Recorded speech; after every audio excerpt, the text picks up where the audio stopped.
Dieu et recevoir tout ce que le Seigneur a à nous donner aujourd'hui. Je ne vais pas rester très longtemps parce que j'ai quelque chose à partager avec vous. Je veux simplement que l'on réalise, ça fait quelques jours qu'on parle de la résurrection de Jésus. Avec le frère Abesfort, on a vu vraiment, on a revisité un peu cet événement unique dans l'histoire de l'humanité qui a transformé des vies depuis près de 2000 ans aujourd'hui et qui continue à transformer des vies. Alors, la résurrection de Jésus a un sens et devrait avoir un sens personnel pour chacun d'entre nous. Parce que c'est vrai, on a vu comment toutes les manifestations surnaturelles, les morts qui sont ressortis de tombeaux, etc., qui se sont produites au moment où Jésus est ressuscité et au moment où Jésus est mort à la croix. On a vu tout ce qui s'est passé, mais tout cela, ce ne sont pas des fables, en fait. Ce n'est pas une histoire qui est vieille et qui est restée, comme le frère l'a dit, dans le passé. C'est quelque chose qui est présent aujourd'hui.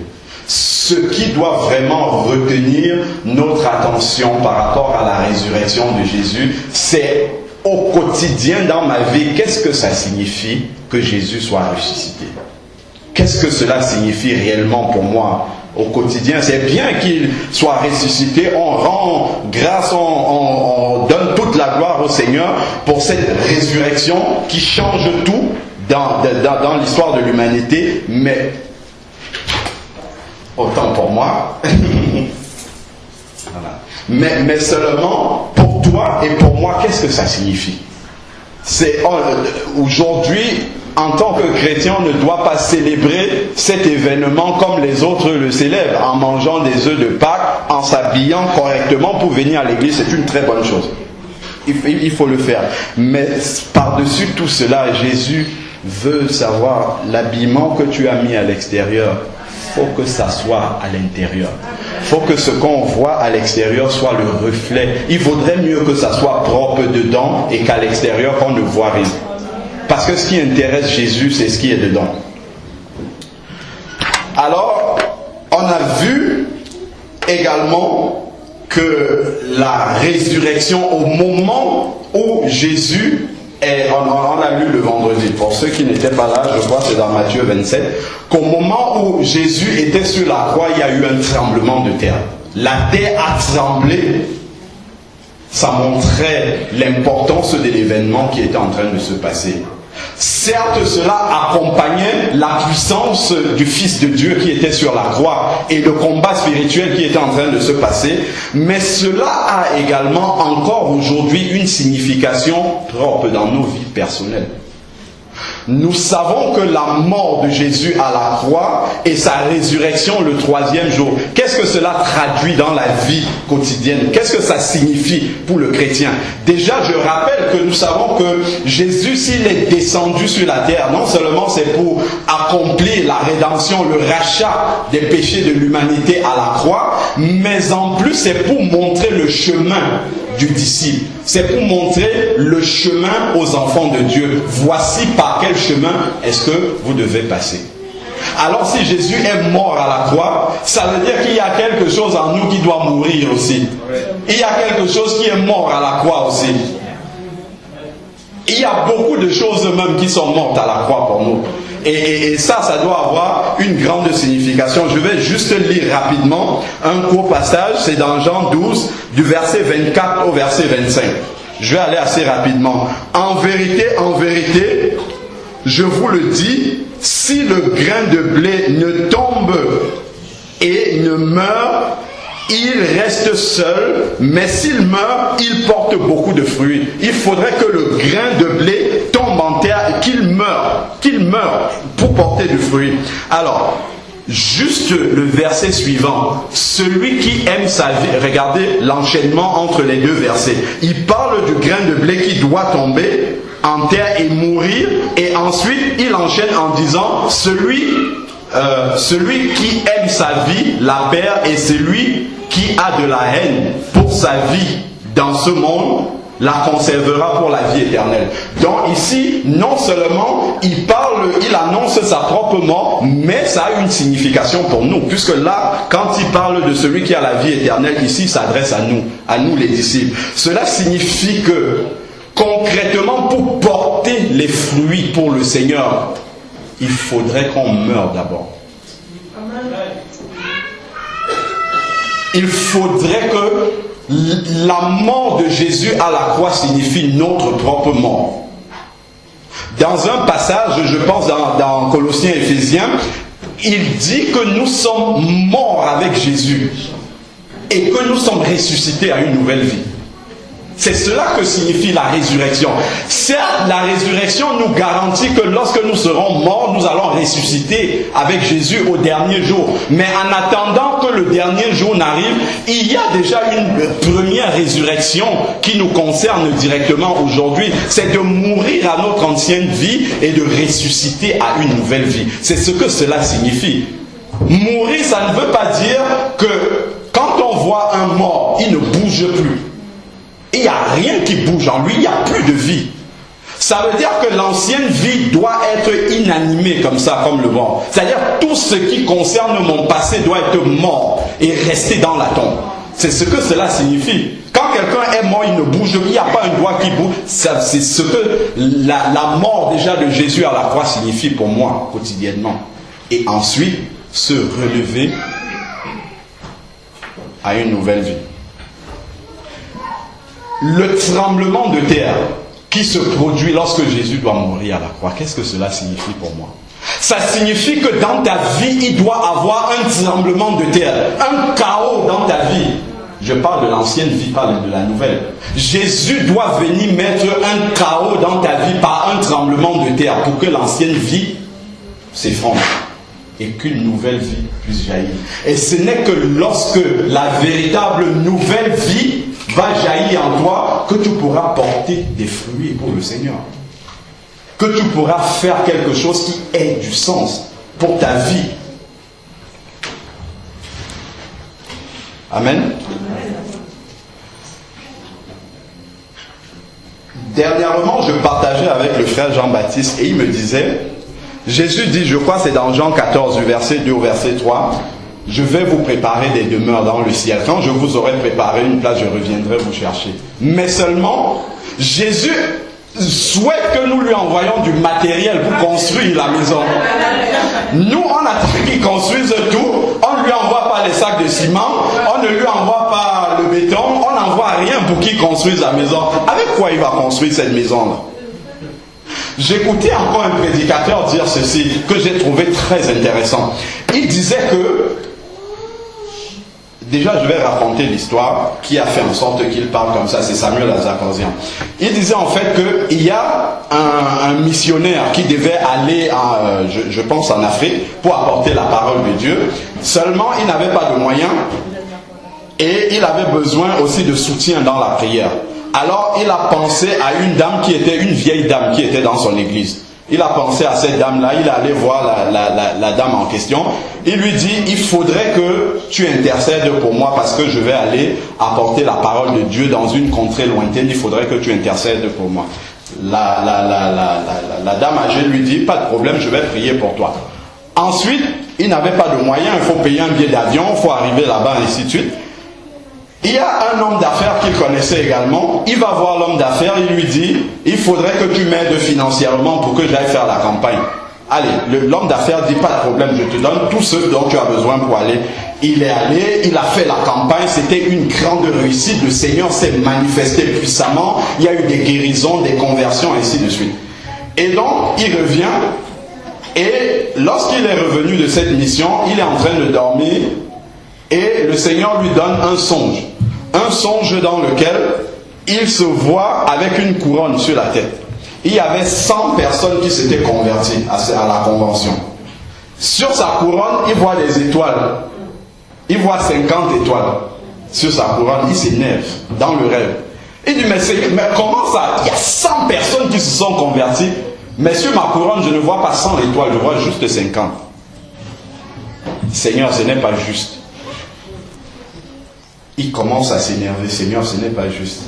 Et le Seigneur commence à faire en sorte qu'il se remémore comment est-ce que ça s'est passé pour qu'il aille en mission. Attention, quand tu es allé en mission, le Seigneur lui montre l'image de la dame âgée qui était sur ses genoux pendant toute la mission, qui priait, et il y a 30 étoiles qui sont sur la couronne de l'autre. Et l'homme d'affaires aussi, il a 20 étoiles sur sa couronne. Le monsieur a dit, Seigneur, j'ai compris, ça se partage. Donc si tu es ici, il faut que tu envoies du matériel pour que le Seigneur puisse construire ta maison. Il faut que tu envoies, et justement pour continuer, et à la suite de cette histoire, voilà ce que le frère dit. Lorsque tu arrives au ciel, c'est plausible, c'est pas écrit dans la parole de Dieu, mais c'est très plausible quand même. Lorsque tu arrives au ciel, tu es accueilli par ceux que tu as envoyés là-bas. Si le Seigneur t'a utilisé pour envoyer des gens là-bas, c'est eux qui t'accueillent quand tu arrives. Toi, quand tu vas arriver, qui va t'accueillir là-bas? Tu as envoyé combien de personnes là-bas? Quand tu vas arriver, il n'y aura personne là-bas pour t'accueillir. Il faut que tu t'occupes des gens qui vont venir t'accueillir là-bas. C'est très très important. Nous ne devons pas travailler pour ici-bas. Nous devons travailler pour le royaume des cieux. Alors lorsque l'on voit l'histoire de la résurrection de Jésus, comme on a vu avec le frère, l'histoire de l'apôtre Paul, c'est une histoire qui résume justement le sens même de la résurrection dans la vie des gens aujourd'hui, avant de parler de la résurrection des morts qui va arriver. Parce que l'apôtre Paul, quand on le lit, c'était dans Acte 26, où il raconte quelle était sa vie. C'était un grand théologien qui connaissait beaucoup de choses, mais seulement quand il a rencontré le Seigneur sur le chemin de Damas, il est tombé. On parle d'abord de tomber. Dans le verset de Jean aussi, il parle du grain de sénévé qui doit tomber. C'est-à-dire que si tu es dans cette position, si humainement ton orgueil te fait te trouver dans cette position, il faut que tu tombes d'abord. Il faut que tu tombes bas et que le Seigneur commence à t'élever. Amen. L'apôtre Paul a été totalement changé, totalement transformé. Il est passé des ténèbres à la lumière, de la nuit au jour, complètement. Et c'est cela qui peut vraiment toucher le cœur. Quand on lit la Bible aujourd'hui, on voit l'histoire de l'apôtre Paul, on se dit, mais ça c'est il y a 2000 ans, c'est passé, c'est trop loin. L'évangile ne peut plus transformer les gens comme ça. C'est faux. L'évangile transforme encore les gens comme ça. Aujourd'hui, on a encore des histoires comme ça, des témoignages aujourd'hui de conversion de vie qui ont été radicalement changées par la résurrection de Jésus. Aujourd'hui, on le voit encore.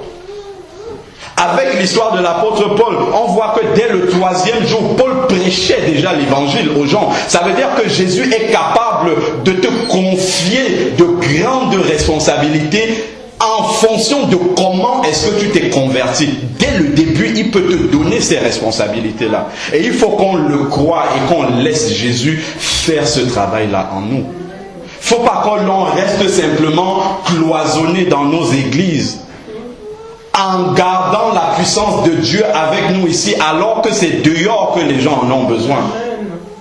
Et on a vu encore avec le frère hier, Marie de Magdala, elle n'avait pas fait maths sup, elle n'avait pas fait l'université.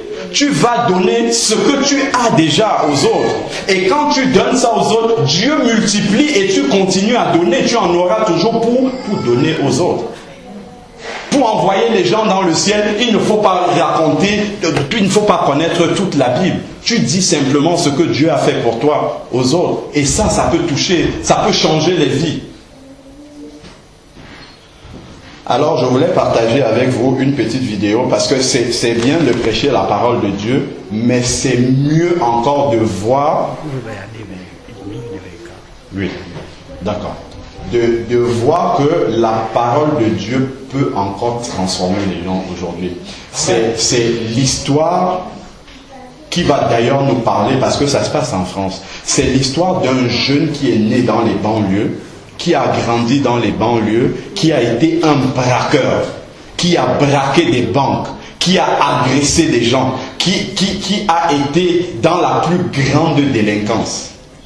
Mais ce jeune-là, quand il a rencontré Jésus, Je vous assure que la parole de Dieu que l'on lit là s'est accomplie littéralement dans sa vie, comme dans la vie de l'apôtre Paul.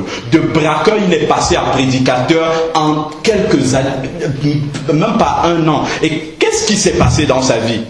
Quand Jésus est intervenu dans sa vie et l'a libéré d'une sentence de prison de 20 ans qui pesait sur lui, et il n'a pas accompli ces 20 ans-là, il ne pouvait pas rester avec ce que Jésus avait fait. Il n'a pas attendu que son pasteur lui demande de faire quelque chose. Il est descendu dans son quartier, il a commencé à parler aux jeunes délinquants comme lui il était délinquant. Voici ce que Jésus a fait dans ma vie. Voici ce que Jésus a fait dans ma vie. Il a commencé à aller dans les marchés de son quartier. Voici ce que Jésus... Tout simplement comme ça. Et Jésus, l'œuvre de Dieu, a commencé à s'accomplir. Aujourd'hui, c'est un prédicateur. C'est un truc son histoire date de moins de 10 ans. C'est la preuve que Jésus peut transformer. Si on le veut, si on veut Jésus... Vous allez l'entendre parler. Son niveau d'études, c'est 5e. Il a arrêté les études en 5e. Regardez, en quelques années, tout ce qu'il a déjà produit. Il a écrit des livres, il a fait des DVD. Parce qu'il a laissé Jésus faire. Mais si nous, on se bloque, on se met des barrières, on se dit, non, moi, voilà comment j'ai évolué. Jésus ne peut pas m'amener plus loin. Jésus ne va rien faire. Mais moi, je veux que l'on regarde ensemble. Je m'excuse pour les sœurs si on prend un peu de votre temps. J'aimerais vraiment, parce que cette histoire, j'ai lu son livre, ça m'a beaucoup touché, parce que j'ai vu comment l'évangile aujourd'hui peut être réel. Parce que les gens qui sont dehors, c'est de ces exemples-là qu'ils ont besoin. Ils n'ont pas forcément besoin qu'on leur fasse toute la théologie. Ils ont besoin de voir des vies qui ont été changées littéralement. Parce que ce garçon, quand il va dans les quartiers difficiles, il aborde tous ces jeunes que vous voyez traîner dans la rue et il dit, j'étais pire que vous.